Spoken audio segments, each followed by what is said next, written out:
حضور کا جو آخری رمضان ہے جس کے بعد حضور کا ربیع الاول میں انتقال ہوا ہے، اس رمضان میں حضرت جبرائیل نے حضور کے ساتھ قرآن کے 2 دور کیے۔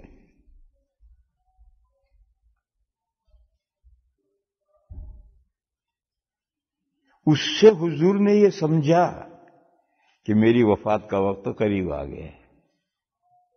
حضرت جبرائیل نے کوئی اشارہ نہیں دیا، کوئی بات کہی نہیں، مگر ہر رمضان میں 1 دور کرتے ہیں، اس رمضان میں 2 دور کیوں کیے؟ نبی پاک صلی اللہ تعالی علیہ وسلم نے اپنی بیٹی،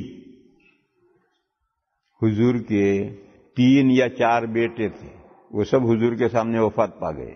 حضور کی 4 بیٹیاں تھیں، ان میں سے 3 بیٹیاں حضور کے سامنے وفات پا گئی ہیں، صرف حضرت فاطمہ زندہ رہی ہیں، اور وہ بھی حضور کی وفات کے 6 مہینے کے بعد ان کی بھی وفات ہو گئی۔ تو حضور کی اکلوتی بیٹی ہیں، باپ کو کتنی محبت ہوگی اس کا اندازہ کرو۔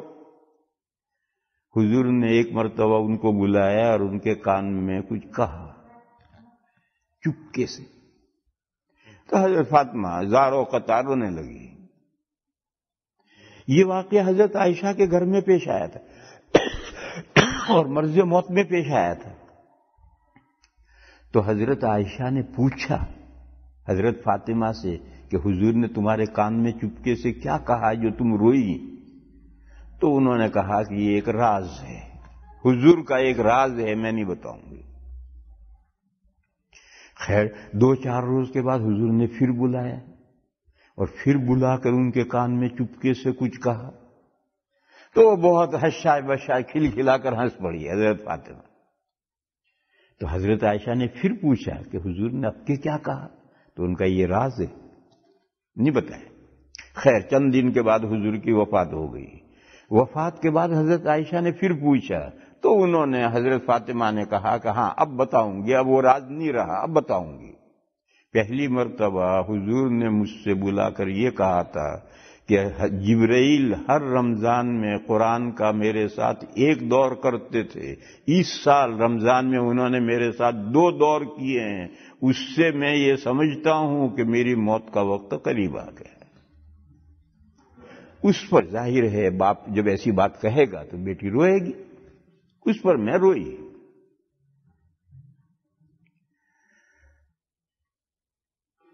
اس سے کیا معلوم ہوا؟ اس سے معلوم ہوا کہ بڑھاپے میں موت کی تیاری بڑھا دینی چاہیے، ڈبل کر دینی چاہیے۔ بڑھاپے میں کام بڑھ جانا چاہیے۔ دیکھو 2 دور کیے ہیں آخر میں، اور حضوری عبادت بڑھی، اس سے حضور نے استدلال کیا۔ لہذا ہر آدمی کو بڑھاپے میں جو موت سے قریب ہو اپنی عبادتیں بڑھانی چاہیے۔ بازا بندہ بوڑھا ہو گیا ہے، شاید کل بلاوا آ جائے، مگر داڑھی نہیں رکھتا، داڑھی نہیں رکھتا۔ اللہ جانے وہ بندہ کیا سوچتا ہے، کل بلاوا آ گیا اور حضور کے سامنے جب تیری پیشی ہو گئی اور حضور نے تجھ سے منہ پھیر لیا تو تو کہاں کا رہے گا؟ آدمی جس حال میں مرتا ہے، جن کپڑوں میں مرتا ہے، اسی میں اٹھایا جاتا ہے۔ اور مرنے کے بعد جو 3 سوال ہوتے ہیں، تیرا رب کون ہے، تیرا دین کیا ہے، اور حضور کی زیارت کروائی جاتی ہے اور پوچھا جاتا ہے یہ حضرت جی تجھے نظر آ رہے ہیں، ان کے بارے میں تو کیا عقیدہ رکھتا ہے؟ حضور کی زیارت کروائیں گے۔ کوئی کہے کہ دنیا میں تو ہزاروں آدمی ایک ساتھ مرتے ہیں، حضور کہاں کہاں جائیں گے؟ حضور کہیں نہیں جائیں گے، حضور اپنی جگہ جہاں تشریف فرمائیں وہیں ہوں گے، اور ہر میت اپنی جگہ سے حضور کو دیکھے گی۔ کیوں؟ آڑ اور پہاڑ اس دنیا میں ہیں، قبر کی دنیا میں آڑ اور پہاڑ نہیں ہے، بلکہ ڈسٹینس بھی اسی دنیا میں ہے، دوسری دنیا میں ڈسٹینس بھی نہیں ہے۔ ٹائم بھی اسی دنیا میں ہے، دوسری دنیا میں زمانہ ٹائم بھی نہیں ہے۔ لہذا جو شخص جہاں قبر میں دفن کیا گیا وہیں سے یکساں دیکھے گا مسافت سے، وہاں کوئی ڈسٹینس نہیں ہے، وہاں کوئی آڑ اور پہاڑ نہیں ہے۔ تو مومن کہے گا یہ ہمارے آقا ہیں جن کا ہم کلمہ پڑھتے تھے محمد الرسول اللہ اور جن پر ہم ایمان لائے ہیں، مومن یہ کہے گا۔ اس وقت کتنا اشتیاق ہوگا آقا کو دیکھنے کا ہمارے اندر۔ اگر آج کسی مومن کو ایک جلوہ نصیب ہو جائے اور دنیا کی ساری دولت دے دے تو مومن فوراً تیار ہو جائے گا، دنیا کی ساری دولت دے کر کے ایک جلوہ حضور کا دیکھنے کے لیے بےتاب ہے۔ اس وقت کتنا ہوگا؟ اس وقت اگر حضور نے ہم سے چہرہ پھیر لیا تو کیا ہوگا؟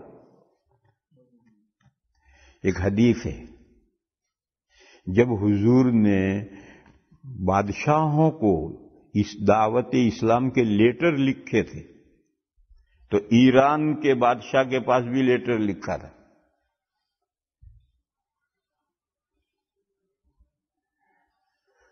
اس نے اس لیٹر کو پھاڑ دیا تھا، لیکن وہ چمڑے پر لکھا ہوا تھا تو سارا پھٹا نہیں تھا، آدھے تک پھٹا تھا۔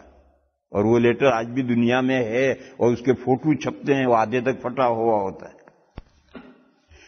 اور اس نے یمن کا جو صوبہ ہے وہ ایران کے ماتحت صوبہ تھا، تو اس نے اپنے گورنر کو، یمن کے گورنر کو لکھا کہ 2 آدمی مدینہ بھیجو جو اس خط لکھنے والے بدتمیز کو گرفتار کر کے ہماری دربار میں لائیں۔ یہ اس نے وہاں سے خط لکھا یمن کے گورنر کو کہ 2 آدمی مدینہ بھیجو، کہ نبی پاک صلی اللہ تعالی علیہ وسلم جنہوں نے کسرا کو خط لکھا ہے اور خط میں حضور نے اپنا نام پہلے لکھا ہے، کسرا کا نام بعد میں لکھا ہے، ایسی بدتمیزی میرے ساتھ اس نے کی، اسے گرفتار کر کے میرے دربار میں لائے۔ حضور نے سب خطوط میں یہی لکھا تھا، من محمد الرسول اللہ الی فلاں، یہ خط اللہ کے رسول محمد کی طرف سے ہے، فلاں کے نام ہے۔ تو حضور نے اپنا نام پہلے لکھا تھا، کسرا کا بعد میں لکھا تھا۔ اس پر اس نے کہا بدتمیزی، اپنا نام پہلے لکھتا ہے، اسے گرفتار کر کے لاؤ یہاں۔ تو 2 آدمی وہاں سے روانہ کیے گئے یمن سے، ان کی مونچھیں بڑی بڑی تھی، داڑھیاں منڈی ہوئی تھی۔ جب وہ مدینہ منورہ پہنچ کر حضور کی خدمت میں حاضر ہوئے ہیں تو حضور کو ان کے چہروں سے اتنی نفرت ہوئی کہ حضور نے چہرہ پھیر لیا ان سے اور فرمایا ویلکما من امرکما بہذا، تمہارا ناس ہو، تمہیں ایسی شکل بنانے کے لیے کس نے کہا ہے؟ تو انہوں نے جواب دیا امرنا ربنا، ہمارا جو لارڈ ہے اس نے ہمیں یہ حکم دیا ہے، ہمارے بادشاہ نے یہ حکم دیا ہے، یعنی ہمارے ملک کا، ہمارے مذہب کا ٹریڈیشن یہی ہے، ہماری تہذیب یہ ہے، مونچھیں بڑھاؤ داڑھی منڈاؤ۔ تو انہوں نے کہا امرنا ربنا، ہمارے لارڈ نے ہمیں یہ حکم دیا ہے۔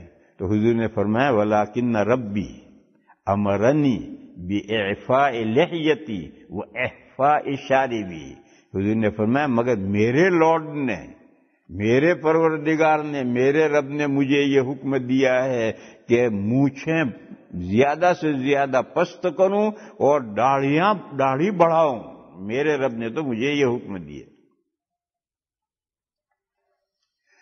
تو اب یہ 2 بندے تو غیر مسلم ہیں، کافر ہیں، ایرانین ہیں، مجوسی ہیں، آگ کے پوجنے والے ہیں، ان کی یہ شکلیں دیکھ کر حضور نے چہرہ پھیر لیا ہے۔ تو جب حضور کا امتی ایسی شکل میں حضور کے سامنے جائے گا تو حضور کا کیا حال ہوگا، کتنی تکلیف حضور کو پہنچے گی۔ پرایا جو کرے، لیکن اپنا جب گڑبڑ کرے تو بہت تکلیف پہنچتی۔ تو حضور کو اب امتی جب اس حال میں پہنچے گا تو میں یہ کر رہا تھا کہ بڑھاپے کی حدود چھو چکا ہے، کل بلاوا آ سکتا ہے، مگر اب بھی وہ اپنی ایسی شکل نہیں بناتا کہ اپنے آقا کے سامنے منہ دکھانے کے قابل ہو۔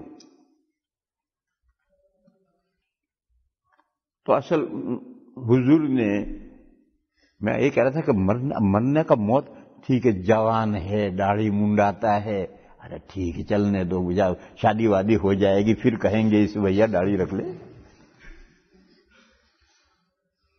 بازا گھبراتا ہے، بیوی پسند نہیں کرے گی، ارے بیوی پسند کرے نہ کرے اللہ کو پسند آ جاؤ، اور جس کو اللہ پسند کر لے گا اس کو ہر کوئی انسان پسند کرے گا۔ انسان بیوی نہیں، جانور پسند کریں گے۔ وہ حضرت سفینہ کا قصہ نہیں، شیر کمر پر بٹھا کر کے لشکر میں چھوڑ آیا تھا، شیر کی کیا دوستی تھی ان کی؟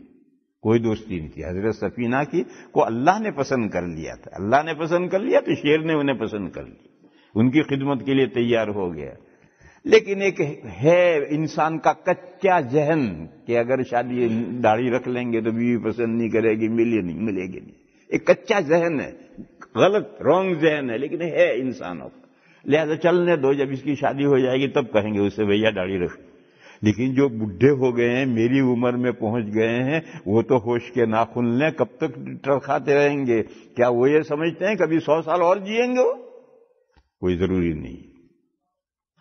تو موت کے قریب میں تیاری بڑھا دینی چاہیے۔ یہ اس حدیث سے معلوم ہوا کہ ہر رمضان میں 2 دور حضور کرتے تھے، اس رمضان 1 دور کرتے تھے، اس رمضان میں 2 دور حضرت جبرائیل نے کیے۔ اس سے حضور نے یہ اندازہ لگایا کہ میری موت کا وقت قریب ہے۔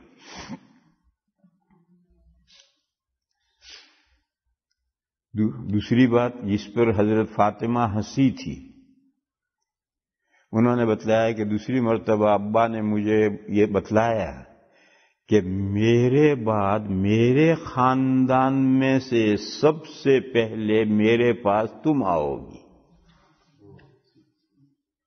اس پر وہ خوشی میں ہنسی۔ چنانچہ حضور کی وفات کے 6 مہینے کے بعد حضرت فاطمہ کا انتقال ہو گیا۔ حضور کے خاندان میں سب سے پہلے حضرت فاطمہ کا انتقال ہوا، اس پر وہ خوش ہنسی۔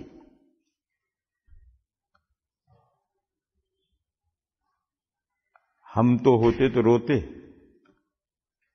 اگر ابا کہے کہ میرے مرنے کے بعد سب سے پہلے تم مجھ سے ملو گے تو ہم تو روئیں گے، کیونکہ ہماری جو ابا سے محبت ہے وہ ہے، اور حضرت فاطمہ کی جو ابا سے محبت تھی وہ صرف ابا سے محبت نہیں تھی، بلکہ اللہ کے حبیب اللہ کے رسول سے محبت تھی۔ صحابہ اپنے زمانے میں جب کسی وار میں اترتے تھے تو رجز پڑھتے تھے، غدن نلقی الاحبہ محمدا وحزبہ، کل حضور پاک صلی اللہ تعالی علیہ وسلم اور ان کی پارٹی سے ہماری ملاقات ہوگی، کل محبوبوں کے پاس جائیں گے۔ یہ وار میں جب اترتے یہ رجز پڑھتے پڑھتے اترتے تھے کہ اب شہید ہونے کا وقت آیا، بس شہید ہوئے اور حضور سے ملاقات ہوئی، اپنے دوستوں سے ملاقات ہوئی۔ وہ موت کے اتنے مشتاق تھے، اور ہم اپنے اعمال کی کمزوری کی وجہ سے موت سے گھبراتے ہیں، ڈرتے ہیں۔ مگر ایسا نہیں ہے کہ سارے ہی انسان، آج بھی اللہ کے بے شمار بندے ہیں جو موت کے آرزو کرتے ہیں۔ پاکستان میں حضرت مولانا یوسف صاحب لدھیانوی ابھی گزرے ہیں اور شہید کیے گئے ہیں۔ کراچی میں رہتے تھے، بہت بڑے آدمی تھے، بہت کتابوں کے مصنف ہیں۔ میری ان کی آخری ملاقات لندن میں ہوئی رمضان کے بعد۔ وہ میری مسجد میں، لندن میں جہاں میں ٹھہرتا ہوں، میری مسجد میں مجھ سے ملنے کے لیے آئے۔ باتیں ہوتی رہی، لوگ جب کافی دیر ہوئی تو پھر جو لوگ آئے تھے ناشتہ پانی، جو چائے وائے تھی، وہ لوگ ہٹ گئے سب، اب ہم کمرے میں 2 ہی رہ گئے۔ میرے ان کے بہت پرانے مراسم تھے، حضرت شیخ کے یہاں اعتکاف میں بھی ہم ساتھ رہے تھے۔ جب ہم 2 رہ گئے تو مجھ سے کہنے لگے، مولوی صاحب سامان باندھ کر تیار بیٹھا ہوں، جب بلاوا آ جائے۔ بس میں انڈیا گیا، یہ پاکستان گئے، 3 دن کے بعد خبر آئی کہ کسی نے گولی مار دی، شہید ہو گئے۔ تو ان کا یہ جملہ کہ مولوی صاحب تیار بیٹھا ہوں، سامان باندھ کے تیار بیٹھا ہوں، جب بلاوا آ جائے۔ تو ایسے بندے بھی ہیں، اس زمانے میں بھی ایسے بندے ہیں جو مرنے کے لیے بےتاب ہیں، تیار بیٹھے ہیں سامان باندھ کر، مگر سامان باندھا ہو تو اشتیاق ہو، ہمارے پاس تو سامان ہی نہیں میرے بھائی۔ ہم جو ڈرتے ہیں وہ سامان نہ ہونے سے ڈرتے ہیں، لہذا سامان کر لو، پھر کوئی ڈر نہیں رہے گا۔ تو یہ حدیث شریف تھی۔ بہرحال اس حدیث سے معلوم ہوا کہ حضور کے آخری رمضان میں تو 2 دور ہوئے، ورنہ ہر رمضان میں ایک ہی دور ہوتا تھا۔